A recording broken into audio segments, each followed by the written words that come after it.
Je suis Jimmy Résolution, bienvenue dans cet nouvel épisode de l'ombre à la lumière. Aujourd'hui, on va continuer avec une histoire et on va essayer de vous démontrer comment il est possible de se cacher derrière l'image d'une personne pour nuire les autres. Si vous n'avez pas regardé l'épisode précédent, je vous invite à regarder l'épisode précédent pour mieux comprendre. Si vous êtes nouveau sur ma chaîne, n'oubliez pas de vous abonner et d'activer la cloche de notification pour ne pas rater la prochaine vidéo. Une fois arrivé chez la dame dit à ma maman, tu viens faire quoi ici? Dit à monsieur X d'enlever les mains sur cet enfant. Après quelques secondes, la dame a commencé à parler de ma vie comme si elle lisait dans un livre. Elle a fait comprendre à ma maman, il y a un groupe de personnes qui est en train d'utiliser l'image de ton fils pour nuire les autres. Peu importe ce qu'on va faire, peu importe où ils vont aller, c'est mon image qu'on va d'abord voir en premier lieu. Après avoir fini sa consultation, pour moi, je n'avais plus rien d'autre à faire ou à dire. Tout ce que j'avais besoin, c'est que la maman puisse faire ce qu'elle pouvait faire pour me sortir de ce pétrin. Quand elle a fini, elle a dit, il faut comprendre à ma maman qu'elle va faire un remède sur moi. Après avoir fini son remède, mon téléphone va sonner, chose que j'étais curieux de savoir et de vivre vraiment en direct ce qu'elle était en train de dire. Tout a commencé par un feu. Quand elle a allumé son feu, elle a pris une lame de rasoir, elle a cassé en trois. J'étais troublé dans mon cœur. Je disais tout simplement à Dieu de m'accompagner parce que je suis dans une situation où je ne maîtrise rien. Peu importe ce qui va se passer, il faudrait qu'il mette main sur ça. Une fois qu'il a commencé à travailler sur moi, quelques minutes plus tard, mon téléphone a sonné directement ce qu'elle avait prédit. J'ai été bouleversé, j'ai été touché par cela. Ma maman avait le téléphone. Quand ma maman a pris le téléphone, c'était mon épouse qui était au téléphone et elle a fait comprendre à ma maman que monsieur X était devant ma boutique et qu'il demandait à me voir. Directement, j'étais étonné et ma maman aussi, elle était étonnée. La dame en question a dit, je vous avais dit, à l'instant T, ma maman était obligée de dire à mon époux, de lui dire que nous sommes au village comme prévu. Parce qu'il était question qu'on devait se retrouver au village et faire une assise familiale pour trouver la solution au problème. Face à ce genre de situation, mon visage était inondé des larmes une fois de plus. La dame en question m'a réconforté en me disant, ne te dérange pas, tu es innocent, sois-en sûr, après ici tu seras débarrassé de tous ces problèmes. Après avoir fini son traitement, la dame nous a demandé vraiment une somme la dame nous a demandé une somme d'argent qui n'était pas facile pour moi, mais Dieu merci, on avait réussi à payer. En partant, la dame nous a dit, vous allez rentrer chez vous sans regarder le derrière. Imaginez faire 4 km à pied sans regarder le derrière. Ça n'a pas été facile pour moi. Une fois arrivé chez la grand-mère, le secret était déjà dévoilé. On était soulagés. Non seulement certains étaient soulagés de voir, de comprendre réellement que je n'étais pas dans la sorcellerie. Plus certaines personnes parlaient, plus d'autres croyaient sans toutefois avoir des preuves, les preuves qui m'incriminaient. Tout le monde était soulagé. Tout le monde était soulagé.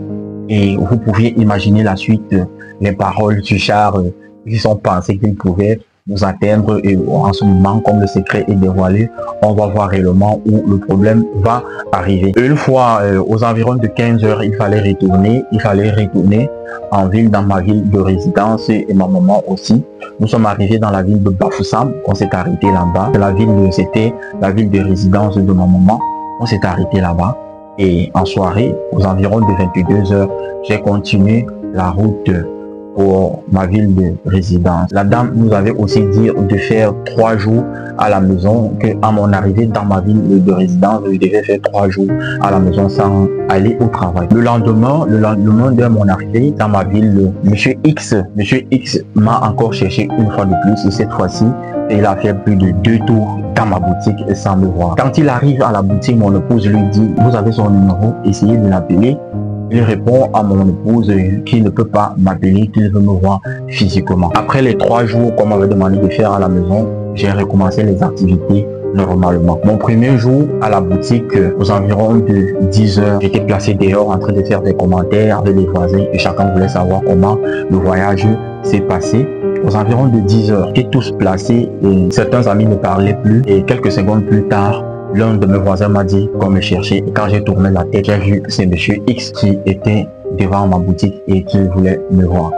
Je suis arrivé devant devant lui. Aussi effrayé, je ne pouvais pas, c'était pas facile pour moi de supporter. Le mal existe et aujourd'hui, ils ont tellement sémé le trouble partout et on ne connaît plus qui est qui. Quand je tourne la tête, j'arrive devant Monsieur X. Monsieur X me fixe, il me regarde dans les yeux et il me dit, entre dans la boutique. Je suis entré dans la boutique. La première question qu'il m'a posée, il a dit, qu'est-ce qu'on a dit au village? Il était curieux de savoir ce qui s'est passé au village.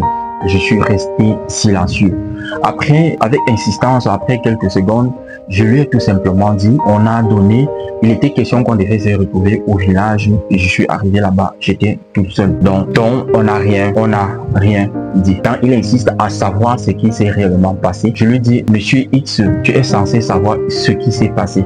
Tout ce que vous aviez à faire, c'est d'aller chercher le vrai coupable dans votre famille et arrêter de pointer n'importe comment. Après beaucoup de temps passé avec lui, je suis resté sur la même phrase. Il m'a posé plusieurs questions, je suis resté sur la même phrase. Tout ce que tu viens d'écouter dans cette histoire est vrai. C'est une petite manipulation, c'est une stratégie que les sorciers utilisent généralement pour détourner notre attention. Donc, il est très possible qu'une personne utilise l'image d'une autre personne pour nuire les autres. Une fois qu'ils ont pris ton nom ou ton image, ils ont placé devant tout ce que vous aviez fait. On va voir l'image qu'ils ont placée derrière.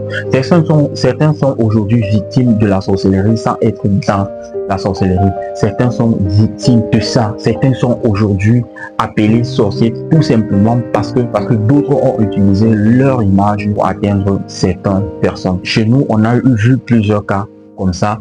Certaines personnes qui ont été traitées de sorciers, mais après avoir effectué des recherches, fait des rituels, on se retrouve qu'ils sont innocents. Donc, soyez plus vigilants, doublez la vigilance et évitez de pointer souvent les doigts à une personne sans avoir une certitude, sans avoir des preuves concrètes, sans avoir des preuves qui l'incriminent directement. Merci d'avoir regardé cet épisode jusqu'à la fin. Si vous êtes nouveau sur la chaîne, n'oubliez pas de vous abonner et d'activer la cloche de notification.